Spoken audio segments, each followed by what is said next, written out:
What I just saw. What the hell did we just see? What did we just witness? I mean, what we witnessed was not only the greatest comeback in NBA Finals history, but the greatest collapse. Hey, what did we see? We saw the dumbest basketball team in the history of civilization. Have you ever watched a single decision completely redirect the entire momentum of an NBA Finals series? Because that is exactly what happened to the San Antonio Spurs just days ago. San Antonio looked absolutely unstoppable. They built a massive 29-point lead against the New York Knicks in Game 4 and appeared moments away from seizing complete control of the championship series. Then, everything unraveled in a way nobody saw coming. The Knicks stormed back and completed the largest comeback in NBA Finals history. And one specific play in those final moments had the entire basketball world frozen in disbelief.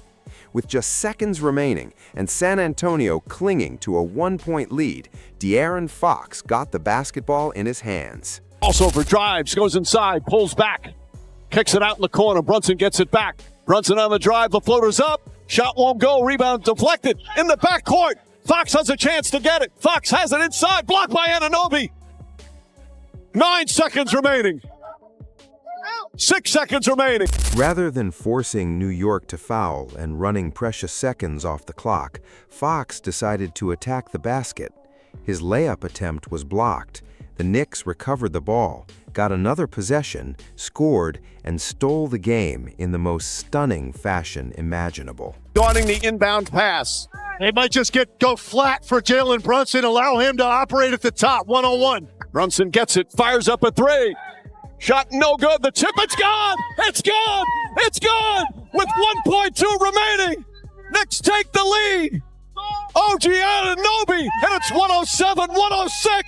Bedlam here at the Garden. It was exactly the kind of mistake that fans remember and talk about for years, and nobody was more vocal about it than Charles Barkley.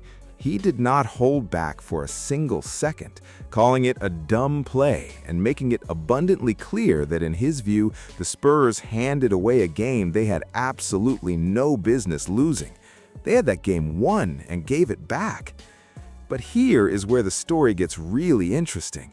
Just a few days later, Barkley was no longer simply criticizing one bad decision in a single critical moment. He had expanded the conversation entirely and was now publicly questioning whether De'Aaron Fox should even be the player closing out games for San Antonio at all. That is a significant escalation from analyzing one play to questioning the entire closing structure of a finals contender. And that brings us to Game 5. After blowing a 29-point lead in the most humiliating fashion possible, the Spurs had one clear and non-negotiable job: respond.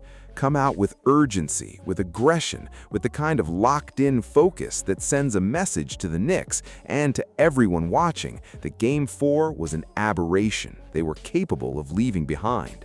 Okay, what did we see? We saw the dumbest basketball team in the history of civilization. Oh, wow. We saw they had a 25-point lead, took eight straight threes.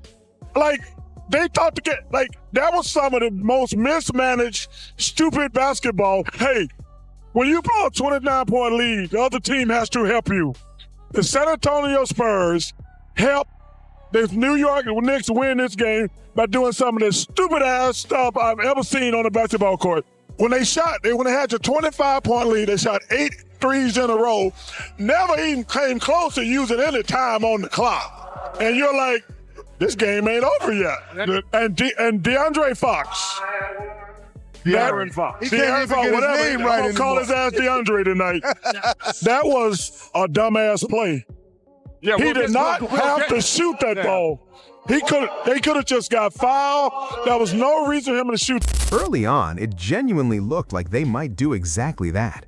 The Knicks struggled badly from the opening tip. Shots were not falling, the offense looked completely disconnected and out of rhythm.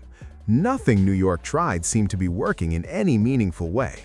Yet somehow, despite playing as poorly as they possibly could, the Knicks only trailed by 5 points at halftime.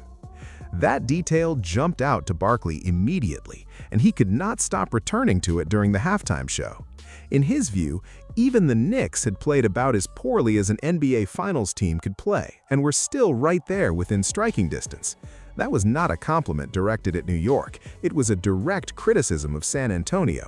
The Spurs should have been up 15 points or more at the break. Instead, they allowed the Knicks to hang around and stay close. And against a team built around Jalen Brunson, keeping them within reach is an extraordinarily dangerous game to play. Because once that team gains any confidence, momentum builds rapidly. One big shot becomes two, one defensive stop becomes three, and suddenly everything has completely flipped. That is precisely what Barkley feared was developing right in front of him. But while he was criticizing the Spurs broadly, there was one player Barkley could not stop praising: Dylan Harper. The 20-year-old rookie kept flashing the kind of ability that had everyone paying close attention. Barkley sounded genuinely impressed, talking about Harper's poise, his confidence, his willingness to attack the basket and absorb contact without flinching.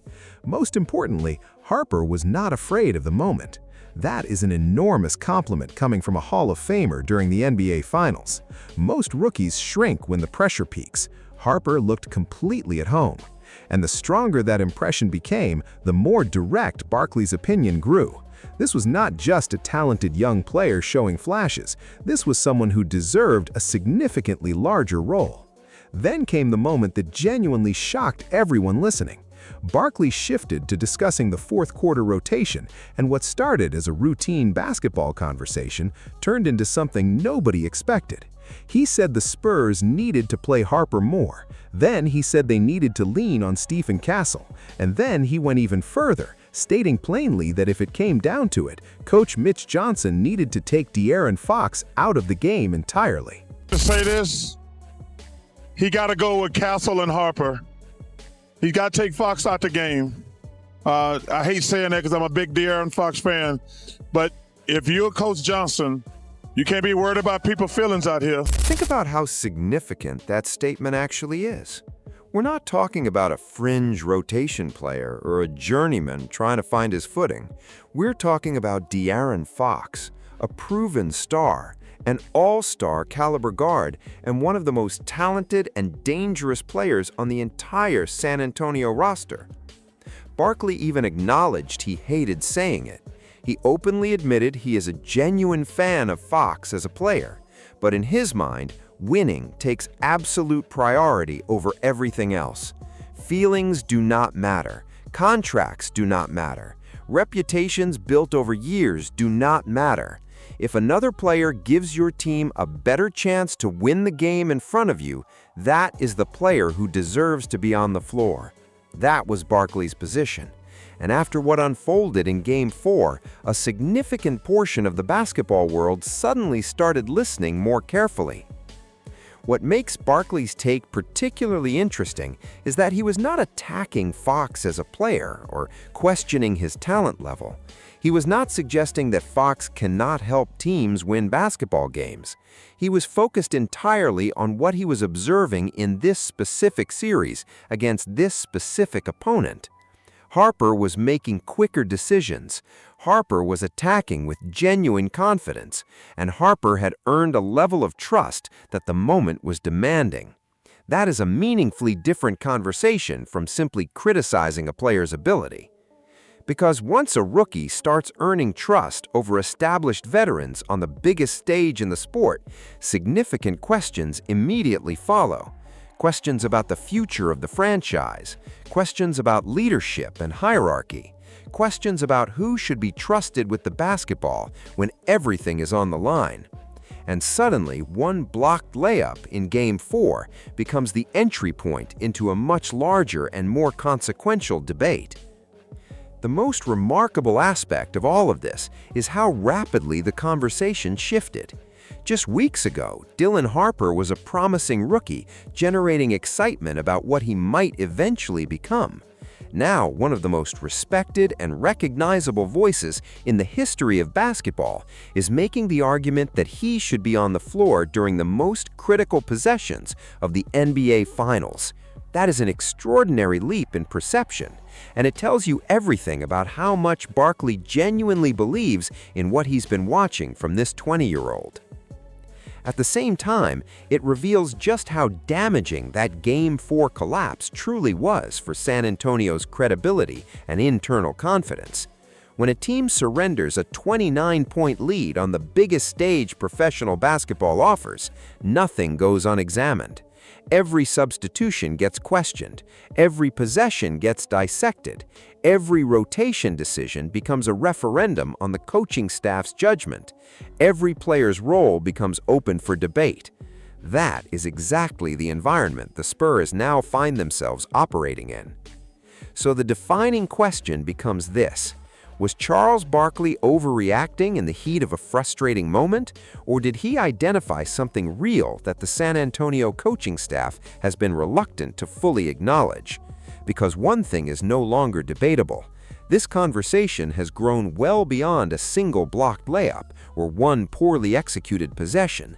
This is now a genuine discussion about whether Dylan Harper has already earned a role that nobody anticipated him being ready for this soon. And if Barkley's read is accurate, the Spurs have a very uncomfortable but very necessary decision waiting for them.